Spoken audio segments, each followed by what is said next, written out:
Dr. Alyssa at Westhills Equine Veterinary Services. July has been our hoof health month, so you guys have been learning about a few different foot conditions on our social media pages. Today I'm going to walk you through some of those conditions and show you the diagnostic process for how we determine what's going on and the steps that we take to figure that out. I'll also walk you through some of the x-rays and show you what we're looking for as vets on those images. Alright, so we are going to go over quite a few different hoof conditions today. The first one that we're going to talk about is laminitis. So with laminitis, one of the first things that I'm looking for in a horse like that is signs of foot pain. Typically these horses will present as walking really stiff or looking like they're walking really tender on their feet. Some people even call it walking on eggshells. And they can also get a really rocked back stance where they're throwing a lot of their weight onto their hind end and really wanting to get weight off of their front end. Laminitis also typically presents in both front feet. The front feet are usually affected first because the horses carry the majority of their weight on their front limbs compared to their hind limbs. It can present in all 4 feet as well. Typically it presents as a bilateral condition, so both sides will be equally affected, but in some circumstances only one foot or only one side may be affected. So when I'm first concerned about laminitis, one of the first things I'm going to feel for is hoof temperature.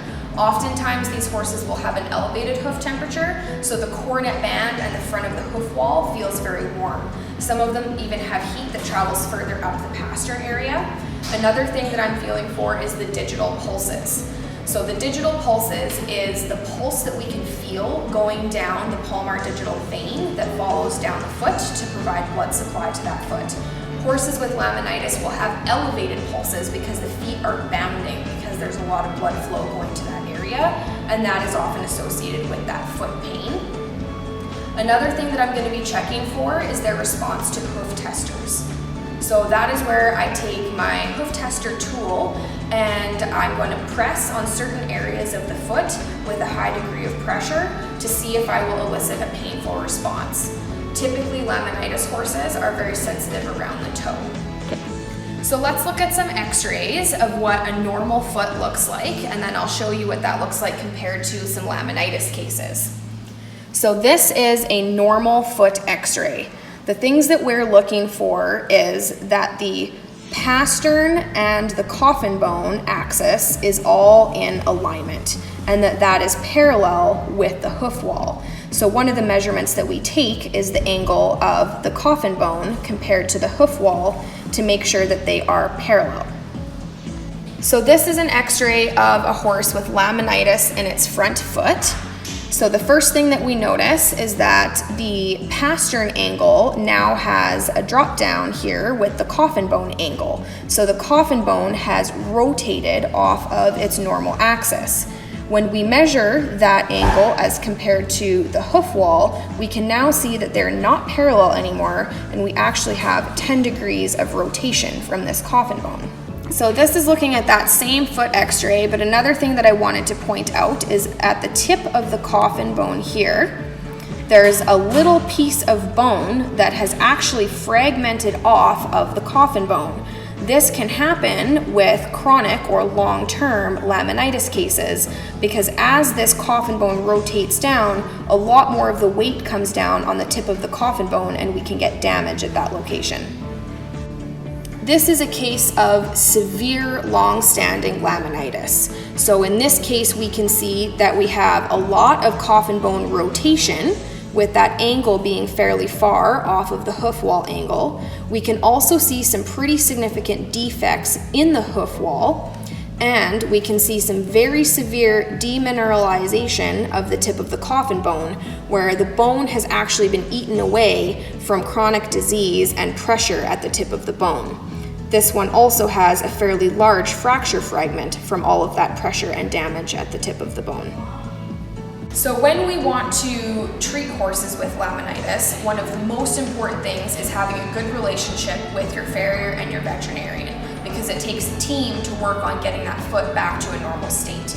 It's very important to work with your farrier because we often need to make corrective trims to adjust the length of the toe and the breakover point of the foot. And in some cases, we also need to add shoes or pads to help adjust the ankles for that horse and to make them more comfortable and get them up off the ground. Another option that we can use that's great for either short-term or long-term management is called soft ride boots.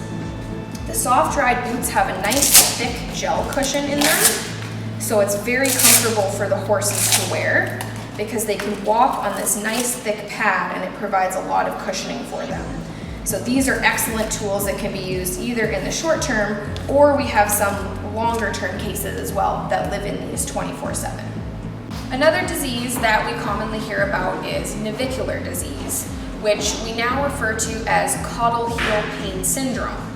We know now that there's a lot more to navicular disease than just changes in the navicular bone, and there's actually a lot of soft tissue structures that can be involved with heel pain that present the same as part of the same syndrome. So when we're looking at a horse for heel pain, the first thing that we're looking at is how they walk. We often can pick up signs of hoof tenderness in those horses as well. Our hoof testers, again, are a very valuable tool in checking for navicular disease because some horses will react to pressure either across the frog or behind on the heels.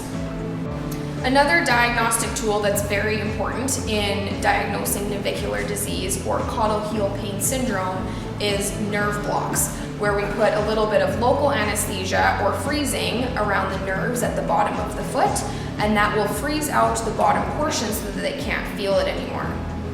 If the horse trots off more comfortable after he can't feel the bottom part of his foot anymore, that tells us that that's the area that the pain was coming from.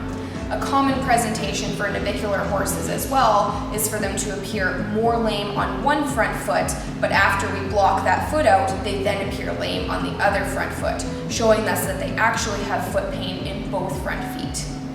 If that's the case, then we often turn to x-rays to start looking further at what the cause of the problem is. So once again, let's look at a normal navicular bone to start with. So this is an x-ray of a normal foot, and we can see the navicular bone is this structure right here. What we're looking for is for it to have a nice smooth border with a nice even shape. This x-ray shows a horse with severe navicular bone changes. We can see this navicular bone has a very elongated shape to it, and it has a very roughened border along the back side. We can also see that there's big spikes off the backside here as well, which are osteophytes, and a lot of this is also mineralization of the deep digital flexor tendon that runs down along the backside of this navicular bone. When we talk about taking x-rays to look at the navicular bone, we often talk about taking specific navicular views. This view is one of those that specifically highlights the navicular bone at a certain angle taken from through the front of the foot. So this structure here is the navicular bone, and what we look for on this view is that it has nice clean borders with an even shape all the way around and an even density to the middle of the bone. This image is the same view of that navicular bone, but in this horse, we can see that there is a large dark circle right in the center. So this horse has a large cyst in the navicular bone, which causes significant heel pain. This is another view that is specific for the navicular bone, called the skyline view, that's taken through the back of the foot. On this view, we're looking specifically at this border of the bone. We want this to be nice and smooth, and we also want it to have a very distinct line between the outer cortex of the bone and the inner medulla of the bone.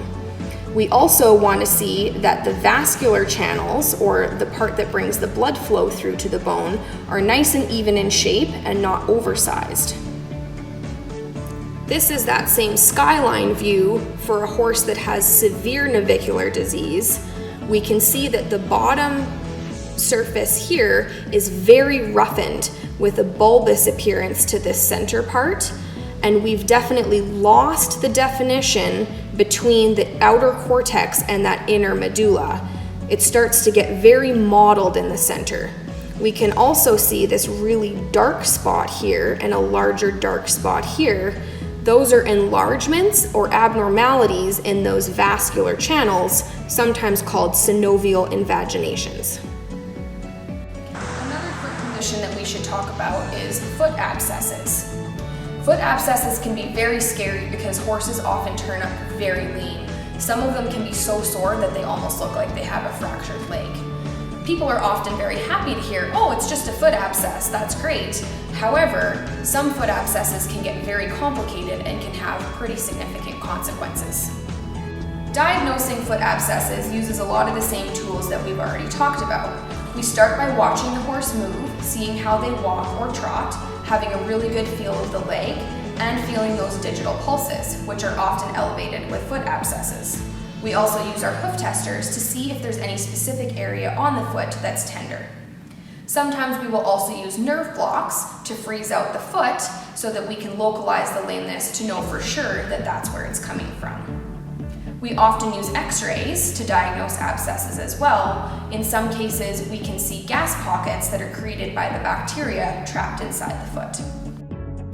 This x-ray shows a foot with an abscess in it that we found by localizing this gas pocket here that was created by the bacteria trapped at the tip of the toe. When dealing with abscesses, we also want to take a specific view of the coffin bone to make sure that we don't have any bone infection or parts of the bone that have been eaten away by the bacteria through the abscess process. This x-ray shows a normal coffin bone that we can see has a nice distinct edge all the way around at the toe, and it has an even shape. This x-ray is of a horse that had a very severe abscess at the toe that required hospitalized treatment with IV antibiotics and antibiotic perfusions into the limb to get control of. This case also required specific farrier work to open up parts of the hoof wall to gain access to the infected area. This x-ray was taken several months after the horse's abscess had resolved, and we can see that there is a large divot out of the coffin bone here where the bacteria had eaten away the coffin bone throughout that abscess process. This bone will not regrow, and that portion of the coffin bone will always be missing for this horse. Thanks for following along with us through Hoof Health Month. If you guys have any other questions about what we've talked about today, just leave a comment below or give us a call at the clinic. We'd be happy to chat with you.